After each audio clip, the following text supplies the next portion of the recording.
Mille une visite médicale ou l'étrange voyage de Sinbad. Au cher public, écoutez maintenant la merveilleuse histoire de la dernière errance de Sinbad qui l'a mené à bien des périls. C'est donc dans le lointain pays de l'Absurdistan, en l'an 1440 de l'Égir ou Anno Domini 2018, qu'une mésaventure arriva à Sinbad al-Bahar, un commis voyageur qui n'était pas loin. Ah, mais appelle donc le médecin. Shahrazad regarda son époux avec une désapprobation inquiète. Celui-ci, après d'interminables essais, avait trouvé une position à peu près confortable sur son canapé bien-aimé, qui ne lui causait pas autant de douleur. « Sinbad, vieille groseille de canapé, tu ne peux pas rester ici toute la journée à me harceler de tes jérémiades. Maintenant, fais soigner ton pied cassé, pour que demain tu puisses aller travailler, crucifie. Et puis, si seulement j'avais épousé le Schahriar. » Légèrement agacé par l'insistance affectueuse de sa moitié, dont l'allure pouvait être comparée à celle de la partenaire compréhensive d'un philosophe antique très connu de l'Athènes antique, le mari plutôt douza une objection atypique. Celui-là, avec ses nombreuses histoires de femmes, et n'oublie pas à quelle vitesse il avait rompu avec ses femmes. Oh là là, je lui aurais déjà raconté des histoires. Pourquoi ai-je dû choisir un homme aussi efféminé? Hop, voilà le téléphone. Tu vas appeler le docteur Onimou. Je l'ai choisi spécialement pour toi parce que son nom est mystérieux et qu'il se trouve dans la rue Morgue. Tu peux faire les 2 kilomètres en boitant. Bien que tu ne le mérites pas, j'ai passé des heures à les enregistrer pour toi. Alors, allons-y. Avec un gémissement résigné et fataliste, l'agent de voyage endommagé saisit le moyen de communication qui lui était présenté, car l'empirisme a jusqu'à présent amplement prouvé à quel point ces quelques tentatives de résistance à la domination affectueuse de son épouse étaient vaines. Comme le dit déjà la vieille sagesse populaire, « Bad tempered wife, shitty life. Cabinet du Dr. Anonymous. Bonjour. Qu'est-ce que vous voulez? » Le patient potentiel poussa un soupir de soulagement intérieur. Pendant la dernière heure d'attente interminable, l'impatience de sa femme augmenta de manière exponentielle, orchestrée par des manifestations de mécontentement appropriées. « Bonjour, je m'appelle Sinbad al-Bahar. J'appelle ici à titre privé. » La voix légèrement maussade de l'assistante de consultation s'est miraculeusement transformée en la gentillesse visqueuse d'un vendeur de voitures d'occasion. « Monsieur al-Bahar, quel plaisir de vous entendre. Que puis-je faire pour vous? »« Très aimable. Alors, je me suis cassé le pied hier parce que ma femme m'a accidentellement renversé avec l'échelle alors que j'étais en train de changer une ampoule.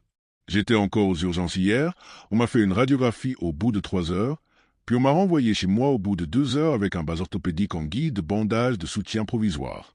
Le docteur de la merde m'a donné une référence et m'a dit de consulter un médecin de temps en temps pour ma mésaventure.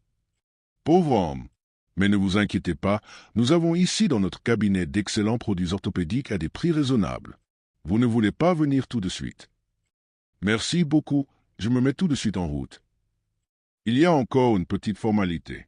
Puis-je vous demander, cher monsieur al-Bahar, à quelle caisse de maladie vous êtes exactement? À l'ACGPB.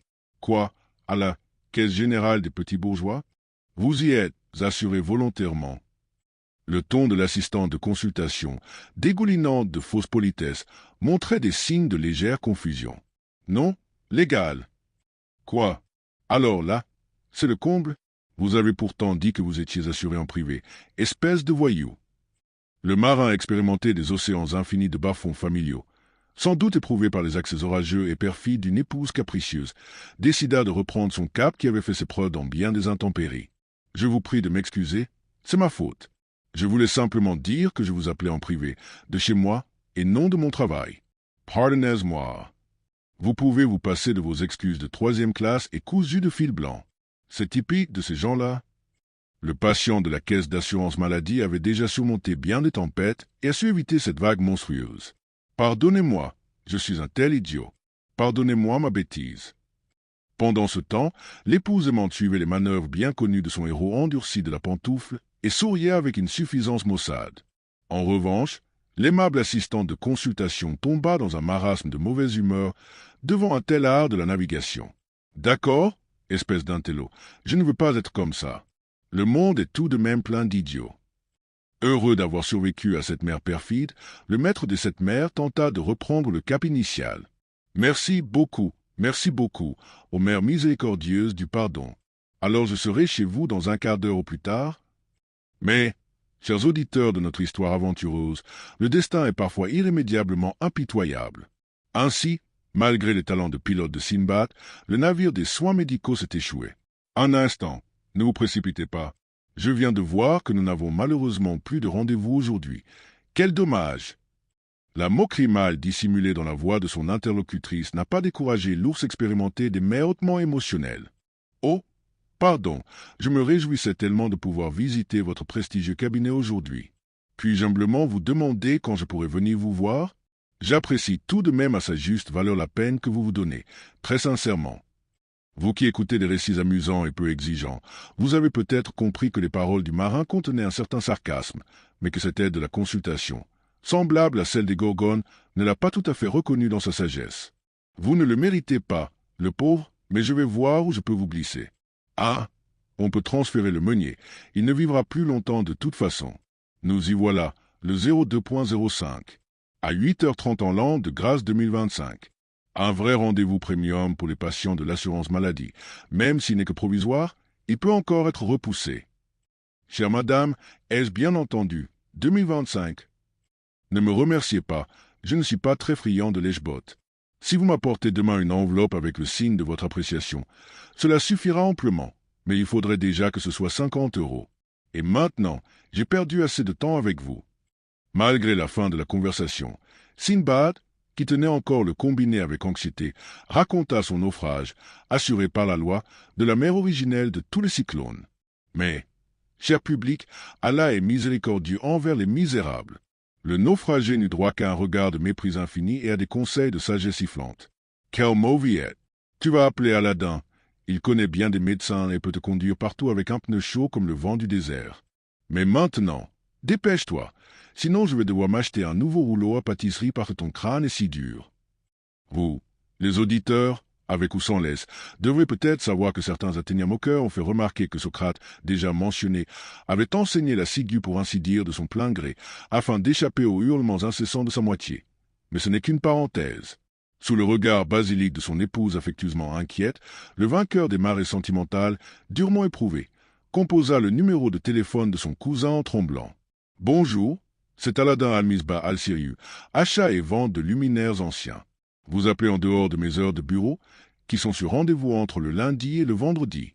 Pour un rendez-vous ou un message vraiment important, parle après le signal sonore, au solvant tester de tous les clients honorés. J'appellerai alors le cas échéant. » Aladdin répond, « Ici Sinbad, c'est vraiment important. Je sais que tu es là. » Sinbad, vieux vaisseau du désert, où est donc la pression de la pantoufle héroïque? Je me suis cassé le pied. Voici un résumé en langage fleuri de ce qui s'est passé jusqu'à présent, accompagné de flatteries serviles à l'égard de l'épouse, qui écoute avec empressement, et que j'aimerais vous épargner. Les maris les plus tourmentés. Scheherazade bien-aimée a pensé que toi, avec ton expérience en matière de maladies fabuleuses et de commerce de médicaments sur ordonnance, tu pourrais me conduire chez le bon médecin. Dis-moi, au cousin accablé de malheurs divers, est-ce que l'épouse extrêmement vénérée et dotée d'une beauté surnaturelle entend en fait toute la conversation par haut-parleur, ou est-ce que je n'ai le plaisir qu'avec toi? Cela ne concerne que moi. Le doux Sinbad répondit au regard interrogateur et punitif de la réincarnation de Xantippe par une mimique si fidèle que le rouleau à pâtisserie à moitié levé s'abaissa à nouveau. « Ah, le plus pauvre des chiens, ta vieille folle te pend à nouveau au cou. C'est vrai qu'il n'est pas facile d'organiser quelque chose pour un caissier comme toi, mais Allah aime les gens miséricordieux. Mon pâle, l'Ali Baba, était aussi assuré par la loi et a même dû consulter 40 médecins avant d'être traité à peu près correctement dans Sesame Street. Tu sais quoi, je vais passer tout de suite et te sortir des griffes de ton dragon. J'ai encore une paire de béquilles de ma dernière apparition chez le docteur Ezambar que je peux te laisser. » L'adorable mimique de Scheherazade correspondait à celle d'une femme très tourmentée qui venait d'ingurgiter par surprise un plat très répugnant. Comme Sinbad, grand tolérant comme Ulysse, savait interpréter les expressions du visage de sa charmante épouse dans l'intérêt de sa propre conservation, une montagne lui tomba du cœur, car son visage reflétait l'expression la plus aimable dont sa charmante partenaire était capable à son égard. Tu es certes un faible, mais au moins ta famille te soutient. Aladdin, au moins, est un vrai homme, il va s'en sortir. Ah! Pourquoi n'ai-je pas écouté ma mère et n'ai-je pas épousé un type fortuné qui sent le sang, la sueur et les larmes? Au lieu de cela, je dois tomber amoureuse d'une mauviette insensible dont l'héritage ridicule de 300 000 € n'a même pas suffi à payer une semaine à Vegas. Hélas, Moi qui ai été classé 4e à Miss Bagdad en 1998, je gaspille les meilleures années de ma vie avec un bon à rien sans volonté qui ne peut même pas réunir assez d'argent pour que je puisse passer une nuit à la roulette du Casino Royal comme il se doit. C'est ainsi, au cher public, que la belle Dorian un peu raciste réprimanda avec une douce tendresse, de son point de vue, l'époux au silence réfléchi, au-dessus de la tête duquel le rouleau à pâtisserie en question ne tenait qu'un fil plus ténu que l'épée au-dessus du fameux Damoclès d'antan. Le grand souffre-douleur supporta l'éloquence hurlante de son épouse, si peu satisfaite pendant une bonne demi-heure, jusqu'à ce que la sonnette de la maison mitoyenne, lourdement grevée d'hypothèques, le délivre de sa misère.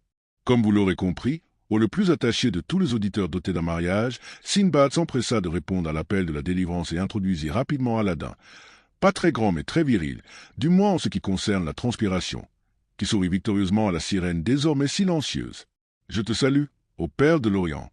C'est toujours un plaisir d'être ébloui par ta grande beauté. » La reine de beauté de 4e classe, qui avait entre-temps pris de l'âge, ricana de manière flattée et regarda le charmeur avec une admiration peu sincère. « Oh Aladdin, tu sais vraiment comment traiter une femme, contrairement à d'autres personnes. » Sindbad ignora le regard latéral insinuant que lui accordait sa fidèle épouse. « Alors moi ?» Ce que Sindbad veut dire, c'est que le plus sage des maris a une fois de plus fait une connerie grandiose. D'abord, il s'est volontairement cassé le pied, et maintenant il ne trouve même pas de médecin. Ah, si seulement j'avais écouté ma mère. Le cousin lampiste se sentit alors obligé d'interrompre à son tour son admiratrice pour sortir le malheureux de sa situation. Douce et belle rose de toutes les fleurs de Samarcande, je n'aime pas t'interrompre, mais Sindbad m'a déjà raconté l'histoire. J'aimerais aussi m'attarder pour me prélasser dans tes charmes, mais nous devons nous dépêcher comme une tempête de sable un jour de mauvais temps au Tibesti pour trouver un médecin. Alors Sindbad, mon cher, je vais t'aider à te rendre au vestiaire pour que tu puisses t'habiller et nous devons ensuite partir rapidement. J'ai bêtement oublié les déambulateurs dans la voiture. Bien sûr, mon cher Aladdin. Tu es toujours si masculin et exigeant, et en plus tu es sensible, si seulement mon époux était à moitié comme toi. » Tandis que les cousins se dirigeaient vers leur destination tant attendue, aussi vite que le permettaient les moyens de Sindbad en perdition, et qu'ils sortaient ensemble le manteau usé de l'infortuné parmi les innombrables tenues à la mode de Scheherazade, la furie miraculeusement apprivoisée continuait à roucouler comme une colombe amoureuse dans le harem du sultan de Boukhara. Alors, toi la plus enivrante des fleurs de musc, Sindbad et moi, nous disparaissons maintenant. Quel homme!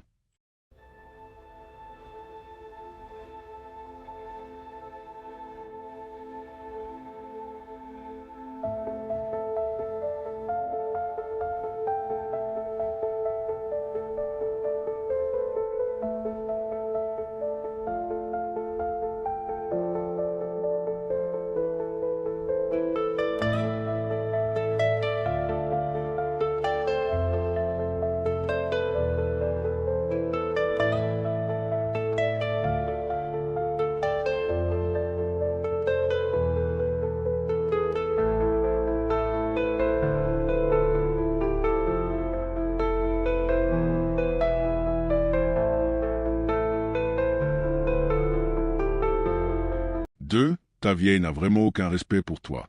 Mais que peut-on attendre d'une folle pareille? Non sans complication.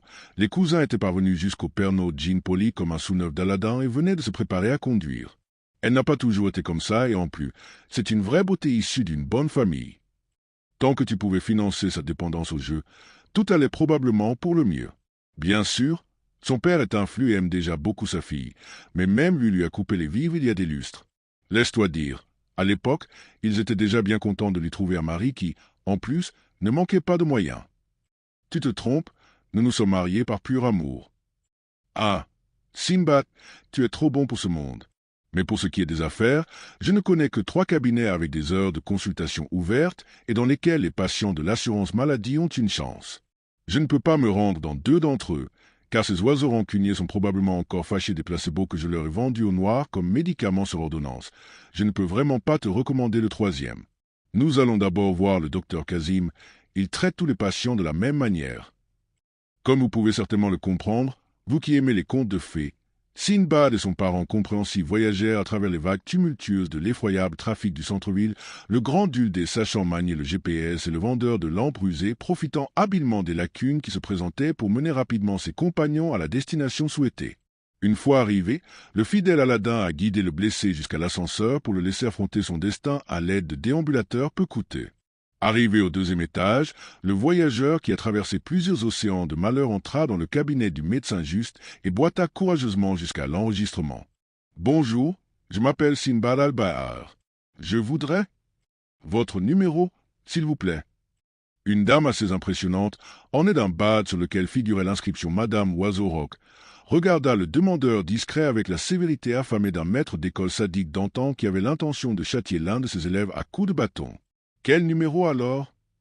Une étincelle de satisfaction avide de proie brilla dans les yeux de l'Oiseau-Roc.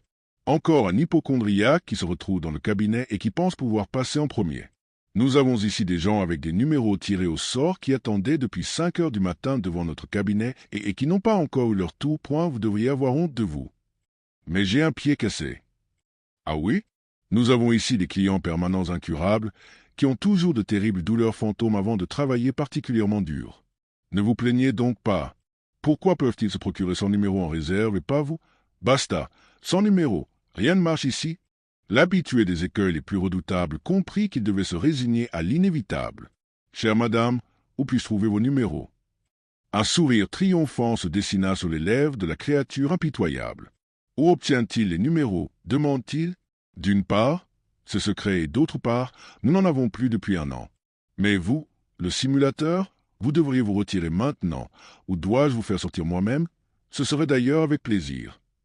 Profondément convaincu par les dernières paroles de la responsable des patients, qui aime l'ordre numérique, Sinbad a préféré quitter les rivages inhospitaliers aussi vite que son handicap le lui permettait. Ainsi, au le plus discriminé des amateurs de contes de fées discriminés, le sans nombre un peu déprimé se traîna chez Aladdin et son fidèle djinn pour raconter ses aventures avec l'Oiseau-Roc au vendeur de lampes miraculeusement étonné. Bon, je prends le relais à partir d'ici. Tu as eu de la chance.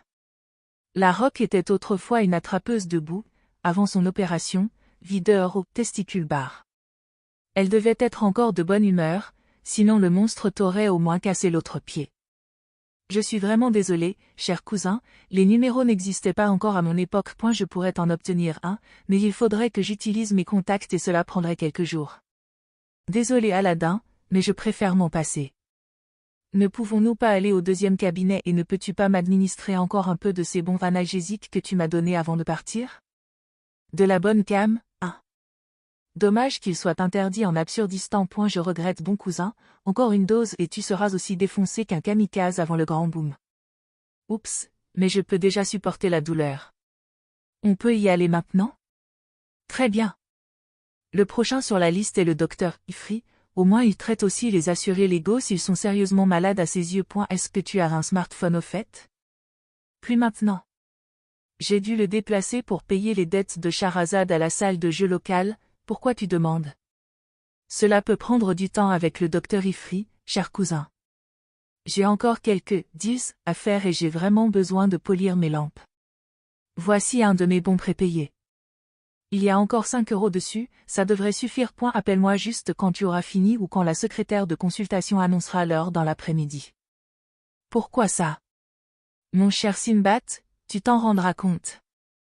Mais assez de bavardage, en route. Sur un point, tu avais raison, mon cher Aladdin. L'homme d'affaires dynamique regarda son parent affligé d'un air interrogateur. Chez le docteur Kazim, tous les patients sont vraiment traités de la même façon merdique.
crois alors, cher public, nos héros voyagèrent rapidement comme le vent du désert à travers l'océan silencieux de la circulation poste-heure de pointe jusqu'à l'autre bout de la ville, pour s'arrêter dans un quartier délabré au charme discret d'un chantier permanent devant un immeuble en préfabriqué étonnamment solide. Cette fois-ci, Aladdin a guidé le grand bourreau jusqu'au 2e étage, car il n'y avait bêtement pas d'ascenseur et le cabinet du guérisseur se trouvait un étage plus haut point en raison de ses relations ratées avec le docteur Ifri, décrites plus haut. Le vendeur de lampes entreprenant quitta à son grand regret son cousin, qui se traîna comme un dos avec une lourde gîte jusqu'au cabinet étonnamment moderne. Une jeune femme Y attendait à l'accueil. D'après son badge peu spectaculaire, il s'agissait de Madame B. Bochette, qui discutait avec une collègue de ses aventures de fin de semaine alcoolisée dans toutes sortes d'entreprises de loisirs de la ville. Au bout d'un bon quart d'heure, la patiente tolérante attira enfin une attention distraite. « Oui, s'il vous plaît. Je vous souhaite une bonne journée. Je m'appelle Sindbad. Ah. » Voilà, chers auditeurs, le puissant navigateur des 7 mers de l'inconfort racontait les circonstances miraculeuses de sa mésaventure à l'assistante de consultation qui s'ennuyait visiblement sans s'en soucier. Celle-ci le laissa parler et le gratifia d'un sourire sarcastique. « Comme c'est intéressant. Comment êtes-vous assuré, privé ou caisse ? » « Je suis assuré par l'assurance maladie légale. » Avec un soupir de lassitude agacée, Madame Bochette, qui a l'expérience de la gastronomie, se tourna vers sa collègue. Que ces vieux hommes blancs veulent toujours se donner de l'importance. Horribles ces types, et en plus de tels parasites climatiques. Vous devriez savoir, étonné parmi tous les auditeurs étonnés d'histoire unupienne, que les vieux hommes blancs désignaient autrefois des hommes sans scrupules, puissants, d'un certain âge et occupant des postes de direction. Mais beaucoup d'habitants ignorants de l'Absurdistan, dans leur candeur, utilisaient cette expression pour désigner des retraités nécessiteux qui avaient travaillé dur pour obtenir de misérables pensions. Comme de nombreux habitants de cet étrange pays n'étaient pas dotés d'un courage civique exceptionnel, ils pouvaient aisément se défouler sur ce groupe sans défense. C'est avec un étonnement extrême que Sindbad, que l'on avait jusqu'ici rarement confondu avec un indigène malgré son teint clair, regarda l'assistante de consultation politiquement correcte. Je viens de Bassora. Ah oui, c'est vrai. Je me fiche de savoir de quel trou paumé de l'absurde vous venez. » Comme Sindbad était parfaitement conscient que ni la raison ni la logique ne pouvaient arrêter l'ignorance dans sa course, il préféra ne pas s'attarder sur ce point. « Comme vous voulez. Vous avez encore besoin de ma carte maintenant ? D'accord Boomer, impertinent comme toujours. Tu peux te mettre ta carte dans le cul à cause de moi. » Un discret raclement de gorge de son ancienne partenaire de conversation interrompit la frénésie qui s'annonçait et fit retomber l'assistante de consultation aux cheveux frisés dans sa routine habituelle, stupidement cynique. Oh et puis ils sont tous comme ça. Non, nous n'avons pas besoin de votre pauvre petite carte pour le moment. Nous avons votre nom et si nous devons vraiment vous appeler, nous nous chargerons des autres formalités. Allez maintenant dans la salle d'attente et restez Encore une chose. Pour des raisons d'hygiène, vos semblables ne sont pas autorisés à utiliser les toilettes. Encouragé par un tel traitement amical, l'objet mal classé de la misanthropie de groupe se dirigea à une vitesse record vers la salle d'attente, dont le nom était affiché en lettres dorées à l'entrée de celle-ci. Avec une dextérité extraordinaire pour son handicap, Sindbad ouvrit la porte de la chambre et découvrit avec étonnement une pièce aménagée avec beaucoup de style. De plus, dans cette somptueuse pièce, il n'y avait qu'un monsieur médiéval bien habillé, confortablement installé dans un élégant fauteuil à oreilles, qui regardait l'intrus avec une malveillance méprisante. Pendant ce temps, l'assistante de consultation, étonnée par la rapidité du vieil homme blanc, s'était ressaisie et fonçait comme un cyclone à travers la mer d'Arabie en direction de l'événement, entraînant sans ménagement Sindbad, qui gardait miraculeusement l'équilibre, loin du magnifique portail. « Et Boomer, tu n'as pas le droit d'entrer là. C'est la salle d'attente pour les patients privés, seule pour les patients payants est à côté de l'urinoir. À partir de maintenant, Monsieur Borman, ce type insolent ne vous a pas importuné, j'espère ?» Tandis que le réprimandé, découragé, s'apprêtait à changer de cap comme un dos partant calme, il put continuer à écouter la conversation qui s'engageait. « Il est scandaleux que vous ne contrôliez pas mieux ces étrangers. » « Des étrangers ?» Borman adressa à Madame Bochette, désormais quelque peu déconcertée, un sourire du genre de celui qui aurait probablement motivé une féministe intelligente à commettre un homicide. « Ne cassez pas votre jolie petite tête, ma belle enfant, cela ne fait que vous enlaidir. La cible de ses compliments venimeux et bon marché ricana, flatté. Mais je dois vous gronder maintenant, mademoiselle. Cela fait un quart d'heure que j'attends ici. Oh, excusez-moi, cher monsieur Borman, je vous emmène tout de suite chez le médecin. Pendant ce temps, Sindbad arriva à la destination de son voyage, bondé et peu équipé, et ne put plus écouter le dialogue, à sa grande joie non partagée. Les strapontins bon marché étaient certes tous occupés, mais il trouva heureusement encore une place debout confortable contre le mur taché de la chambre. Après 2 heures d'attente et le même nombre d'appels de patients réticents, celui qui attendait patiemment parvint à manœuvrer pour s'asseoir sur l'un des sièges en plastique tant convoités.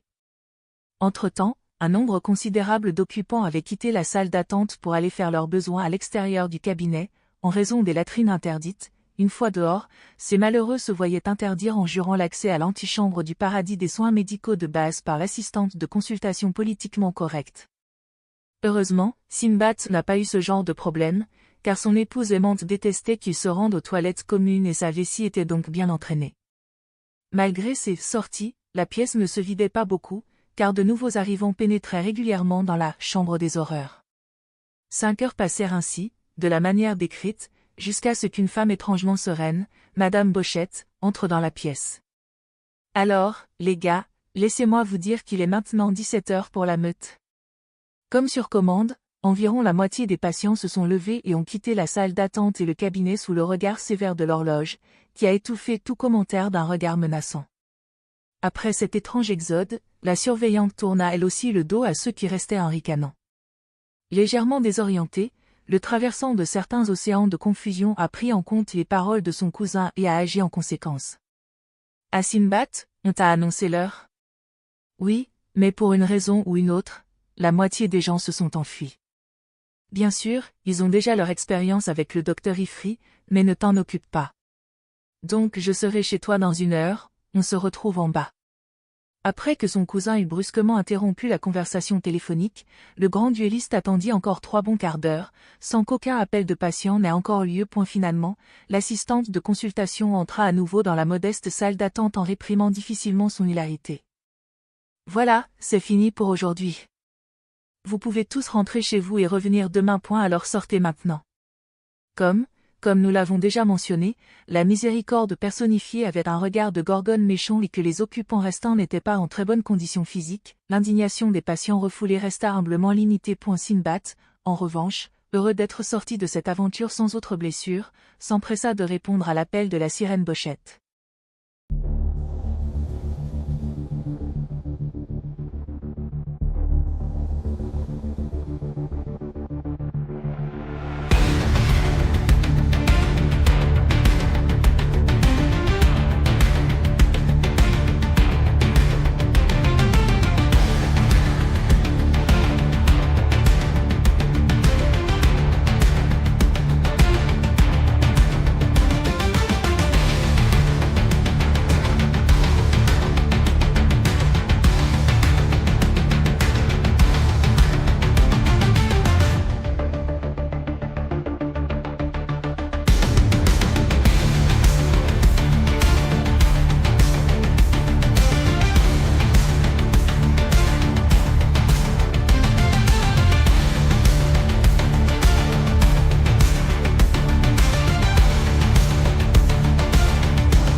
Pour finir en beauté, c'est maintenant à moi de prendre le relais.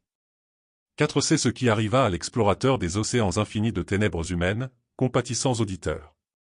C'est avec peine qu'il parvint à franchir ces étages infernaux jusqu'à l'entrée du bâtiment préfabriqué, pour être recueilli quelques minutes plus tard par son fidèle cousin. Aladin, pourquoi ne m'as-tu pas dit qu'il n'y aurait plus rien après l'annonce de l'heure? Pour ne pas te tenter. Je sais moi-même à quel point cette salle d'attente est désagréable et malodorante, et tu aurais pu avoir l'idée, malgré mes avertissements, d'attendre plutôt en bas. Tu dois savoir que le quartier est vraiment dangereux à cette heure-ci, tu te fais facilement poignarder entre les côtes pour 10 €. Alors Aladin, avec ce docteur Ifri. Pas besoin de me le dire, cher Sindbad.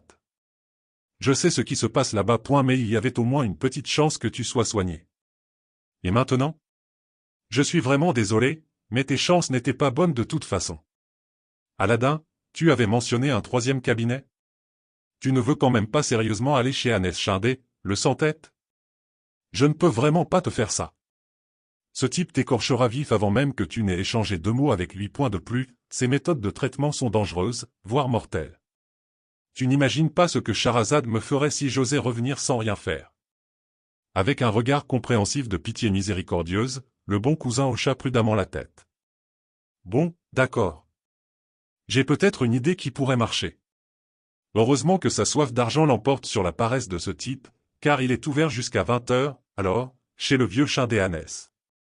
C'est ainsi, au public impatient de voir la fin, que les compagnons, accompagnés du djinn empressé, voyagèrent jusqu'au bout de leur petit monde, qui se présentait sous la forme d'une banlieue de villas, afin d'atteindre l'élégante demeure du sans-tête. Nous y voilà, bon Sinbad. Mais cette fois, je viens avec toi. Les cousins atteignirent rapidement l'entrée massive de la petite mais belle villa, un portail en bois d'ébène très précieux. Une plaque dorée annonçait « Agnès Chindé, professeur de médecine diplômé, grand maître de l'ordre hermétique ». Que le client solvable sonne 3 fois. Asie et mendiant sont avertis de la présence de l'infâme Cerbère, le chien de compagnie affamé.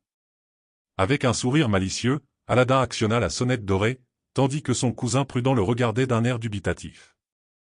Et s'il lâche son chien sur nous? Ne t'en fais pas, ce type est bien trop frileux pour un cabot ou toute autre mesure de sécurité. Ne te laisse pas abuser, les efforts que tu vois ici ne servent qu'à intimider le client simple d'esprit. Il sera plus facile de lui soutirer de l'argent. Qui donc, quel est votre désir à une heure aussi peu chrétienne? Le marchand de lampes se pencha légèrement en avant et donna sa réponse dans l'ancien interphone qui se trouvait au-dessus de la sonnette. Sésame, ouvre-toi. Ah, le mot de passe pour les clients premium. Bienvenue à vous, les fatigués et les chargés, qui voulez vous abreuver à la source de la richesse salutaire. Après l'ouverture de la porte, les compagnons s'engouffrèrent dans un couloir caverneux qui les mena directement à la magnifique salle de soins de l'écorcheur Agnès, qui les examina avec déception. N'est-il pas clairement indiqué sur la porte que les clochards sont indésirables? Pouvez-vous au moins payer les 100 € d'entrée? Aladin se tourna vers son cousin avec un sourire radieux. Sinbad, fais donc ça. Mais Aladin? Sors juste ton portefeuille. Confus, le grand duelliste fit ce qu'on lui demandait et sortit son porte-monnaie vide, qui semblait pourtant bien rempli par toutes sortes de reçus et de listes de courses inutiles. Dans les yeux du grand guérisseur brillait une lueur presque rongeuse. Allons, allons, messieurs. Vous pouvez payer plus tard l'entrée spéciale de 150 € pour les clients de valeur, c'est seulement l'impression extérieure qui m'a rendu perplexe. Tu peux maintenant ranger ton portefeuille, meilleur Sinbad.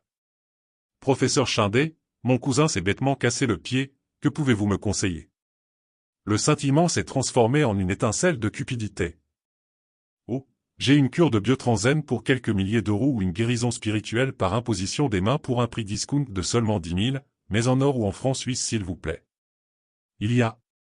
Ça suffit, Chindé Agnès. Tu comprends maintenant, Sinbad.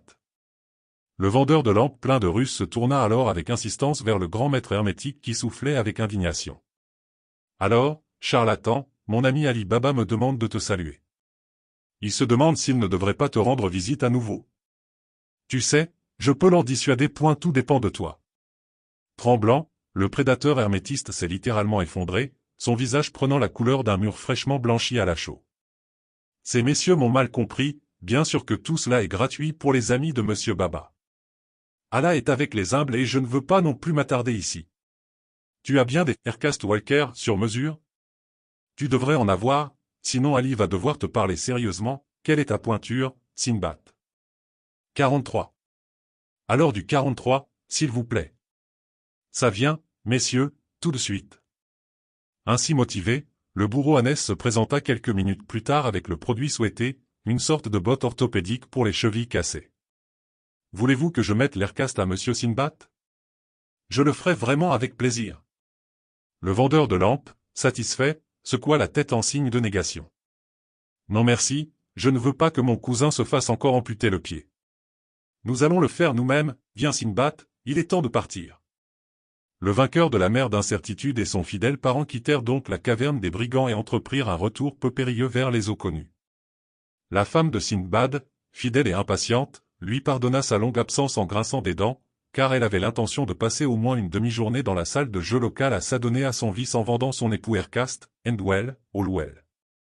Ainsi s'achève le fantastique et périlleux voyage de Sindbad à travers les océans tumultueux du système de santé de l'Absurdistan. Que Allah vous préserve, cher public, de ce genre d'errance.